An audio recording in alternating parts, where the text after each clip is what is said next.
성경 본문이 지금까지 우리 교회 모여서 성경을 읽은 것 중에 제일 짧았지 않았을까 이런 생각을 했습니다. 더불어서 또 오늘 같이 봉독을 하면서 갑자기 이런 생각이 드는 거예요. 맨 마지막 절에 마가복음서 13장 12절을 읽고 아멘 하니까 되게 이상한 거예요.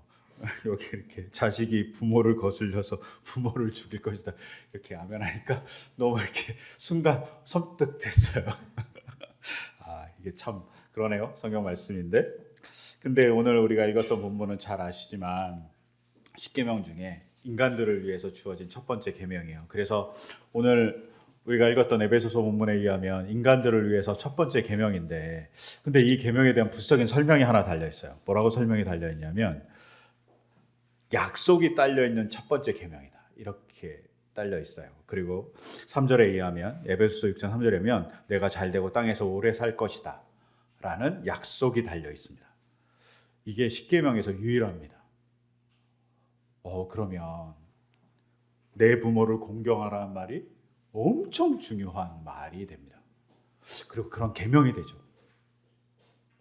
심지어 이 말씀은 또 하나의 전제를 5장 16절, 신명기 5장 16절을 보면 뭐라고 전제가 달려있냐면 우리는 두 번째 있지만 주 너희 하나님이 명하신 것이다 라는 내 부모를 공경하라 한 다음에 달린 말씀이 또 있어요. 근데 이 말씀은 신명기에서 딱 두 가지의 계명에만 있어요.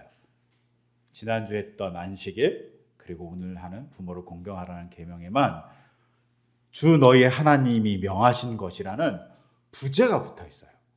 즉 이 부모를 공경하라는 말씀은 대단히 중요한 거라는 것을 성경 본문은 암묵적으로 강조하고 있죠. 우리가 잘 아는 대로 안식일을 지키는 것이 중요한 이유는 안식일을 지켜서 우리가 지난주에 얘기한 대로 하나님 외에 다른 신을 섬기지 않게 하는 실천적인 방법을 안식일을 지킴으로 얻게 돼요. 또 우상을 만들지 않는 것을 안식일을 지킴으로 인해서 얻게 돼요.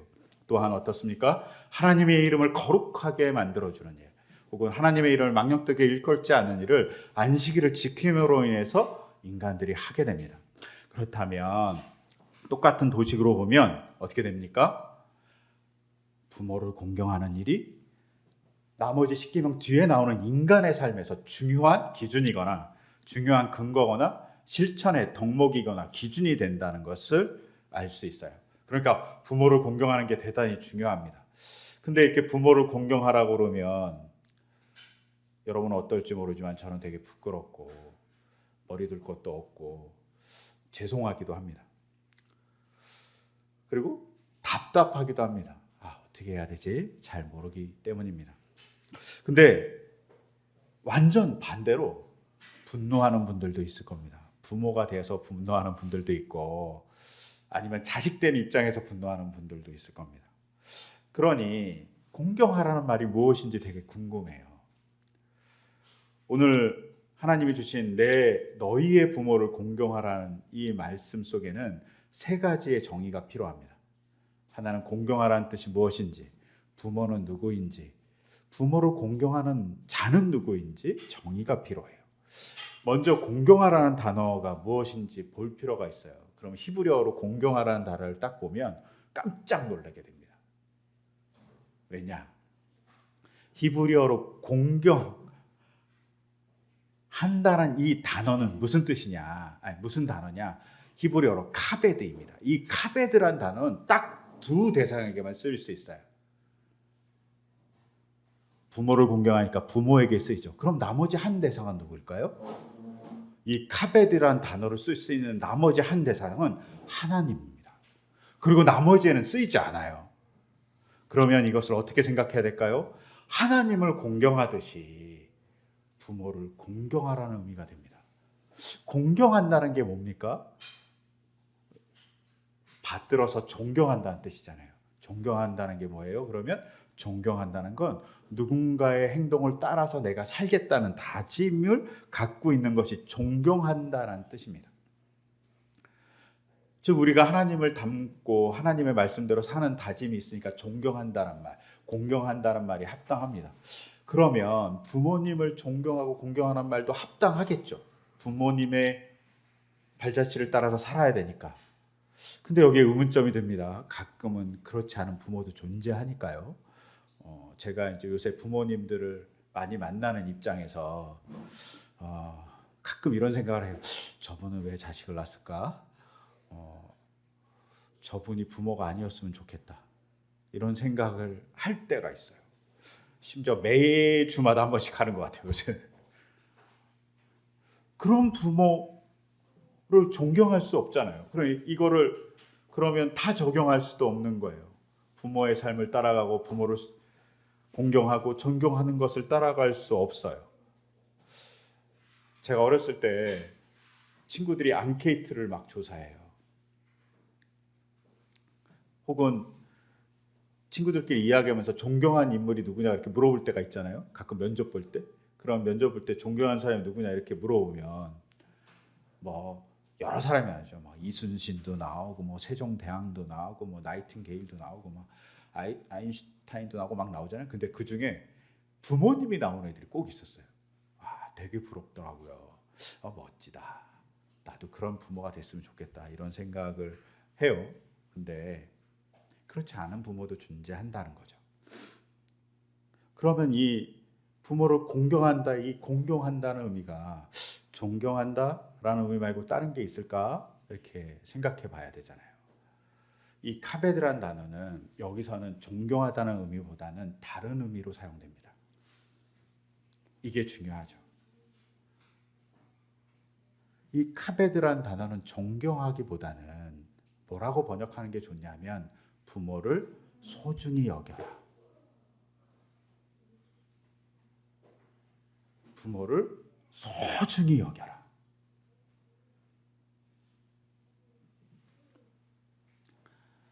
이렇게 되면 좀 못한 부모도 혹은 악한 부모도 소중히 여겨야 될 대상으로 볼 수 있다는 거죠. 근데 그렇다면 두 번째 정의가 필요해요. 부모는 누굴까요? 이런 뭐 말도 안 되는 질문을 하고 그래. 부모는 누굴까? 이렇게 질문할 뭐 낮은 사람이 부모지라고 생각할 수 있잖아요. 근데 사실은 여기서 부모는 특정한 대상을 가리킵니다. 특정한 대상이 어떤 사람이냐. 여기서는 어떤 부모를 가르치냐면 경제적 능력을 상실한 혹은 연로해서 더 이상 노동력을 갖고 있지 않은 혹은 특정한 사고에 의해서 자기의 경제력과 노동력을 상실한 부모를 의미합니다. 모든 부모를 의미하지만 더 강조하고 있는 건 경제적, 노동적 모든 능력을 상실한 연약한, 연로한 부모를 상징하는 것이 여기에 등장하는 부모입니다. 이것을 좀 확대하면 어떻게 됩니까? 연약한 자까지 바라봅니다. 경제적 능력이 없는 연약한 사람들, 힘이 없는 여성들, 노동할 수 없는 장애인들까지 다 확장될 수 있는 겁니다. 이것을 더 잘 알 수 있는 건 뭐냐면 오늘 우리가 읽었던 본문은 내 부모를 공경하라 이렇게 단순하게 번역하지만 히브리 원문은 조금 달라요. 히브리 원문은 어떻게 돼 있냐면 너는 너의 아버지를 공경하라. 너는 그리고 너의 어머니를 공경하라. 이렇게 아버지랑 어머니랑 띄어서 얘기하고 있어요.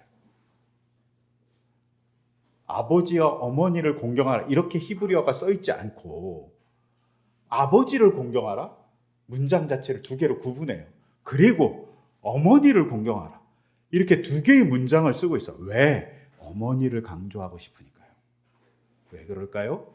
고대 사회에서 여성은 되게 하찮은 분들이었어요. 미안하지만. 그리고 재산과 같은 존재였어요. 그런데 성경은 뭐라고 얘기해요? 그 사람들은 재산이 아니고 너의 어머니다. 그분이 연약할지라도 재산적 가치가 없을지라도 고대 사회에서는 재산적 가치가 없지라고 생각할지라도 성경은 어머니라고 봐야 한다. 혁명적인 이야기를 하고 있는 거예요. 어머니를 따로 떼서 공경하라고 얘기하는 건 엄청난 이야기인 거예요. 성경이 혁명과 같은 이야기를 고대 근동 사회에 던지고 있는 이야기입니다. 즉 부모는 연약한 자를 상징합니다. 이 사람들을 어떻게 소중하게 대하라. 이것이 십계명의 5번째, 인간을 향한 첫 번째 명령입니다. 근데 그럼 누가 소중하게 여겨야 될까요? 연약한 부모를. 여기 있는 우리 꼬마 친구들? 아니면 조금 건장한 저희 아들? 아닙니다. 누가 공경하라고 얘기했냐면 저 같은 여기 앉아있는 어른들 같은 가정을 이룬 경제적 능력을 갖고 있는 사람들이 공경하라고 한 겁니다. 그것을 잘 나타내는 게 있어요. 제가 계속 얘기하지만 신명기 5장에 대한 십계명에 대한 해설을 신명기는 쭉 뒤에 하고 있어요. 특히 신명기 이 5번째 내 부모를 공경하라는 말씀에 대한 해설은 어디에 달려 있냐면 신명기 16장과 18장에 달려 있어요. 신명기 16장부터 18장까지 내용을 쭉 다 보면 크게 4분류의 사람이 등장합니다.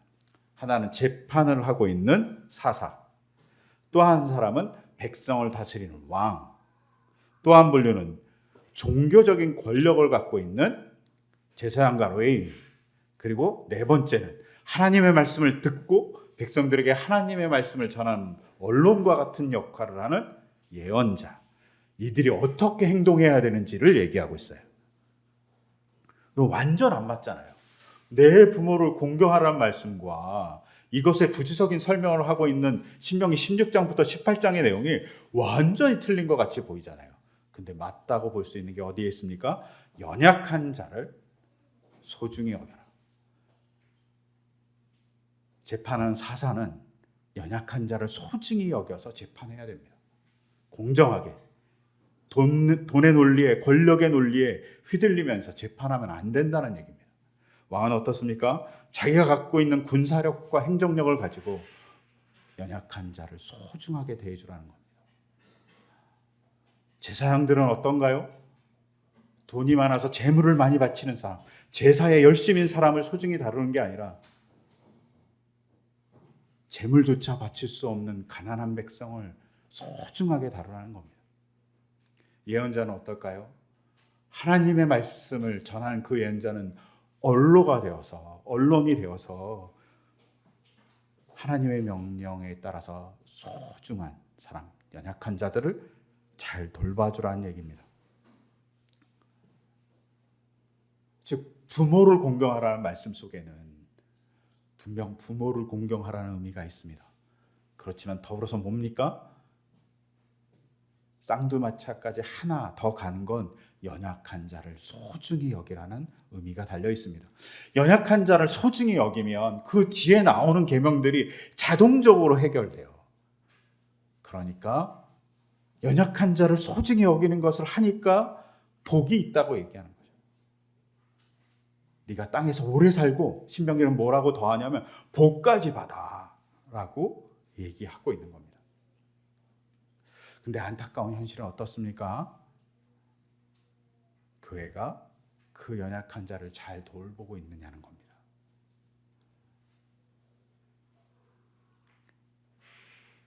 저도 잘하지 못하지만 잘 못합니다.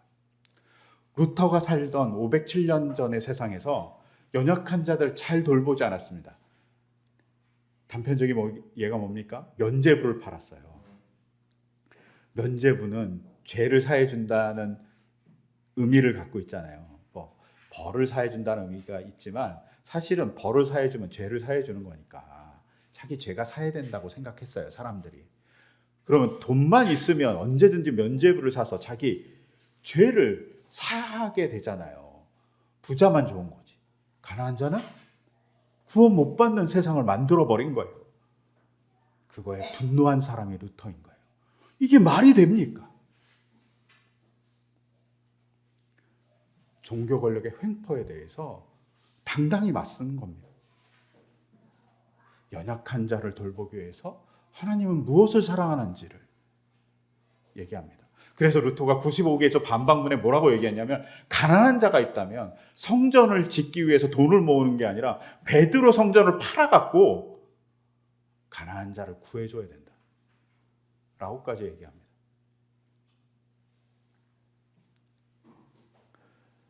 연약한 자를 돌보는 게 교회의 일입니다.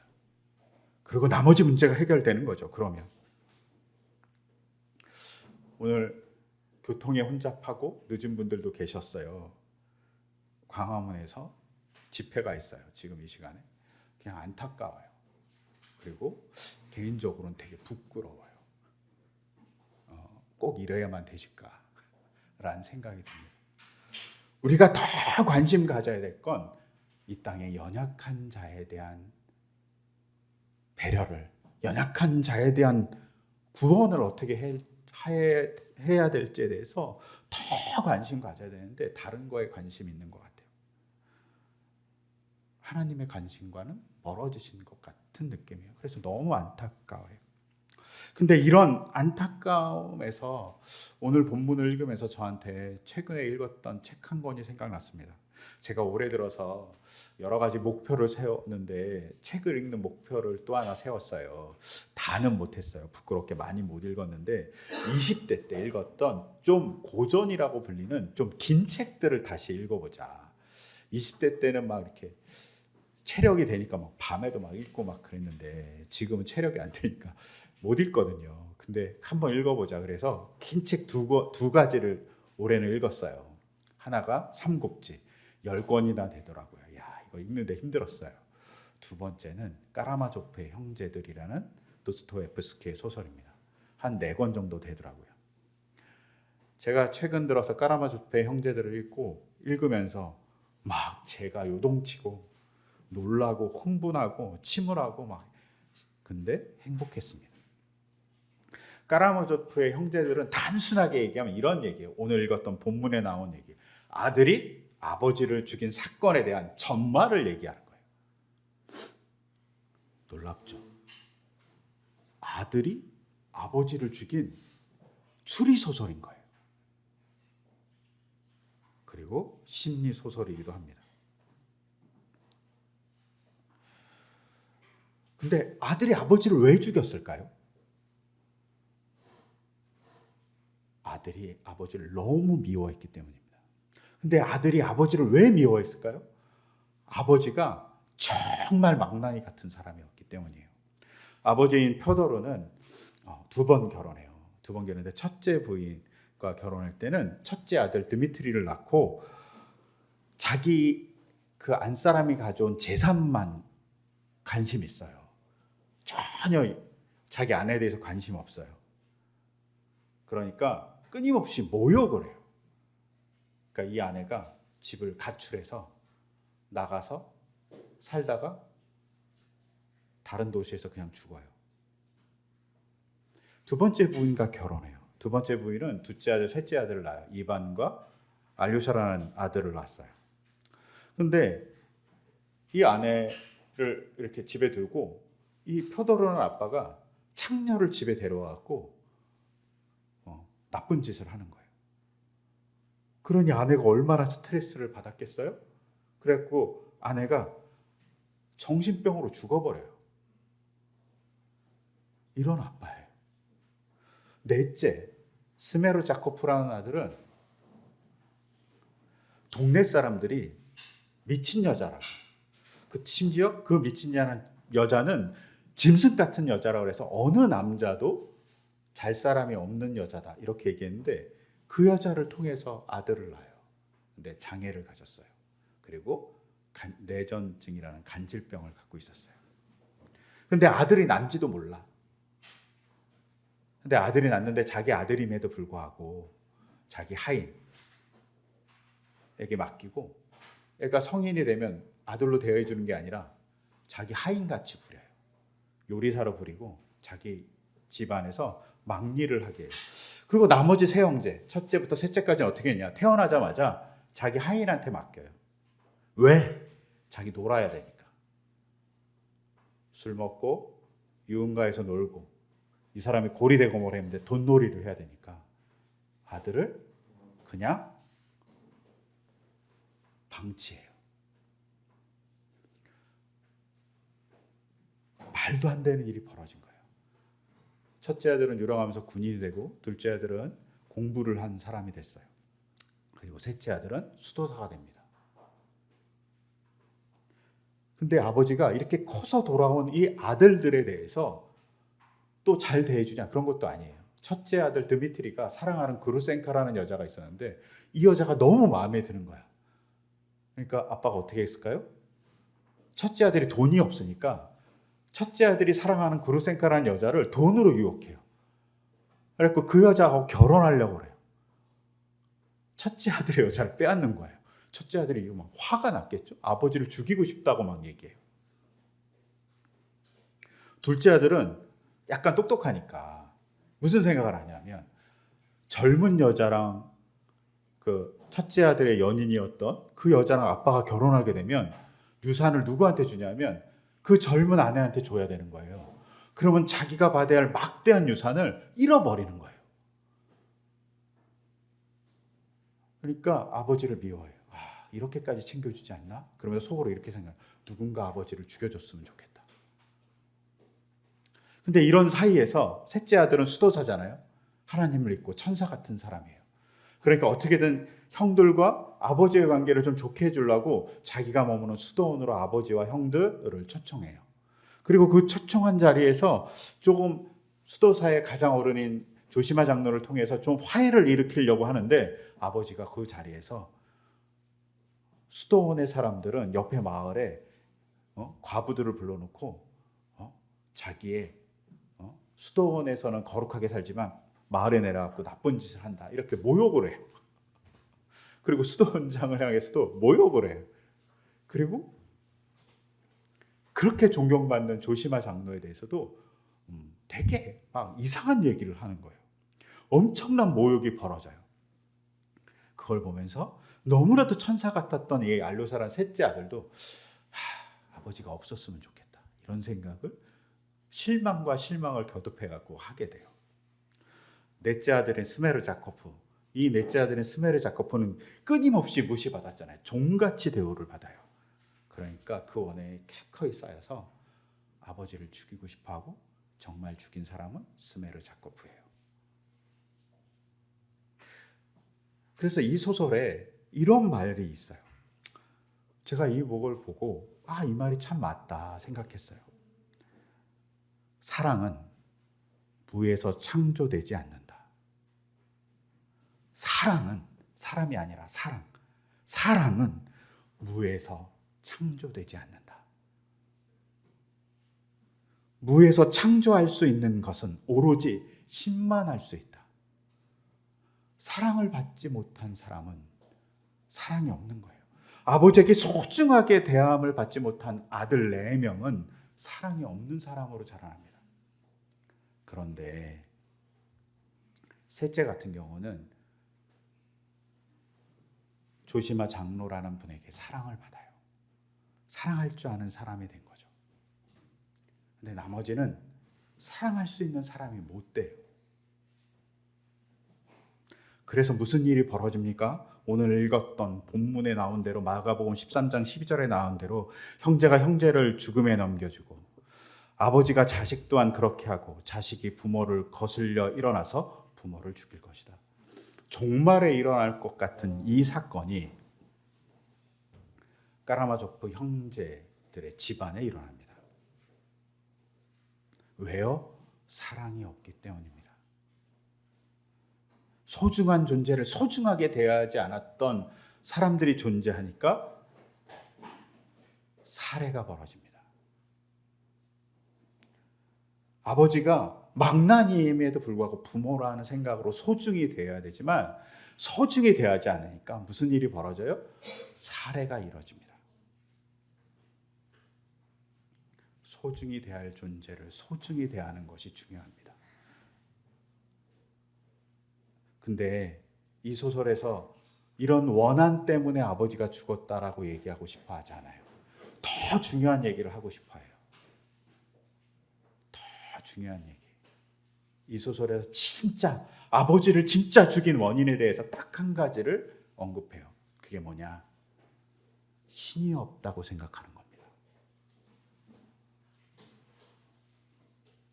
신이 없다고 생각한 사람이 아버지를 죽인 거예요. 하나님이 없다고 생각한 사람이 아버지를 죽인 거예요. 신의 부재가 도덕성을 말살해버리고 삶에 대한 두려움도 없애버린 거예요. 사랑도 없애버린 거예요. 도스토옙스키는 이렇게 얘기하는 거예요.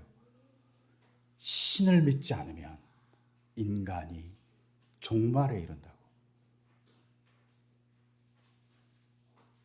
신을 믿을 때 인간은 뭘 할 수 있냐? 소중한 존재를 바라볼 수 있다고. 왜요? 신이 인간을 소중하게 생각했기 때문이에요. 여러분, 저는 신이 우리를 바라보면 어떤 존재 같을 것 같냐면 벌레만도 못할 것 같아요. 여러분, 벌레를 죽임에 있어서 가책이 있나요? 막 모기가 날라와 막 때려잡지 않아요? 막 바퀴벌레가 막 지어와 막 집어 던지잖아요. 왜요? 그 벌레 같은 존재는 가치 없는 존재이기 때문이에요. 신과 저희의 관계는 물리적으로 보건 이런 관계일 거예요. 근데 놀랍게도 신은 우리를 소중하게 생각해 주는 거예요. 너무 소중하게 생각하니까 어떻게 합니까? 자기 아들을 우리에게까지 보내주셔서 우리가 받아야 될 형벌을 아들한테 다 씌워서 십자가에 달기까지 하십니다. 신이 사랑을 창조해서 우리에게 준 거죠. 그러니 신을 믿으면 그 사랑이 우리에게 오니 우리가 사람됨을 가질 수 있습니다. 도스토옙스키는 그 신을 믿지 않는 인간의 파괴된 모습을 적나라하게 보여줍니다. 신이 없으니 아버지까지 죽이는 존재가 된다는 것을.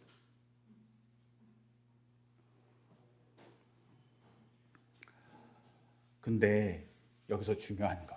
그러면 인간은 어떻게 그것을 알까요?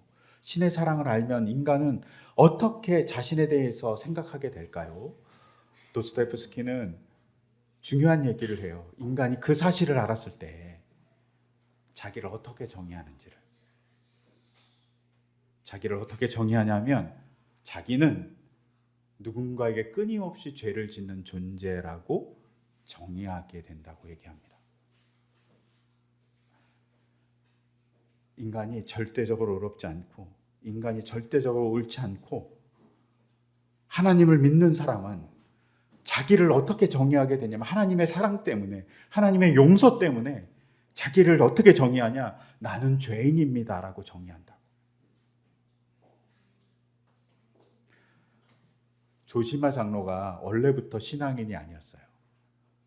원래부터 수도원에 들어온 사람이 아니라 군인이었어요. 근데 장교였습니다. 근데 장교였던 이 조시마 장로가 항상 다른 친구들과 같이 똑같은 습성이 하나 있었는데 자기 부하를 때리는 거예요. 기분이 나쁘면 때리고 뭐 이유 없이 때리는 거예요. 근데 하루는 자기 부하를 때렸는데 아침에 일어났는데 너무 기분이 이상한 거예요. 내가 왜 기분이 이상하지? 내가 왜 이렇게 힘들지? 라고 생각하는 순간 자기가 밤에 때렸던 부하가 생각나는 거예요. 그러면서 오버랩된 게 뭐냐? 자기 형이에요. 조시마 장로의 형이 젊은 나이에 죽었어요. 근데 형이 죽기 전에 귀족이니까 하인들이 와서 발을 씻겨주고 씻겨줘요. 근데 형이 죽기 전에 하나님을 만난 거예요. 그리고 그 죽기 전에 만난 이 형이, 하나님을 만난 형이 하인들이 자기 발을 씻겨주니까 자기 어머니한테 이렇게 얘기해요. 어머니, 주인과 하인이 사라지는 일은 없겠지만 전 제 하인들의 종복이 되고 싶어요. 제 하인들의 그 밑에 있는, 더 밑에 있는 하인이 되고 싶다고 얘기합니다. 그리고 그분들이 제게 해준 것처럼 저도 해주고 싶습니다. 다시 말씀드리자 어머니, 우리 중에 누구나 서로에게 죄를 짓고 있지만 그 가운데서도 가장 죄를 많이 짓고 있는 건 저입니다. 아니, 병에 아파갖고 누워있는데 하인들이 와서 발을 씻겨준다고 죄인이라고 얘기하는 거예요. 진실로 누구나 모든 일에 대하여 모든 사람들 앞에서 죄를 짓고 있다는 사실을 아셔야 합니다. 저는 그 사실을 뼈저리게 느끼고 있어요. 그런 사실도 모른 채 화를 내면서 우리는 어떻게 살아갈까요? 진실로 누구나 모든 일에 대하여 모든 사람 앞에서 죄를 짓고 있어요. 사람들은 이 사실을 모르고 있을 따름이지만 만약 알기만 한다면 바로 낙원이 될 것입니다. 내가 죄인인 걸 알면 낙원이 될 거라고. 이 생각을 조시마 장로가 젊을 때, 장교였을 때 부활을 때리고 그 다음날 생각이 난 거예요. 그리고 형의 말이 막 자기 마음을 파고 들어옵니다. 그래서 그가 죄인인 걸 알게 되고 장교의 일을 내려놓고 수도사가 됩니다. 신부가 되죠.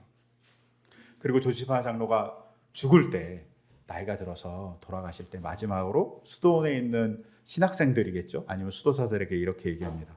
오히려 여기 온 사람들은 누구나 여기 왔다는 그것만으로 자기가 속세의 누구보다도 또 지구상의 누구보다도 못한 존재라는 것을 자각한 사람이라고 볼 수 있습니다.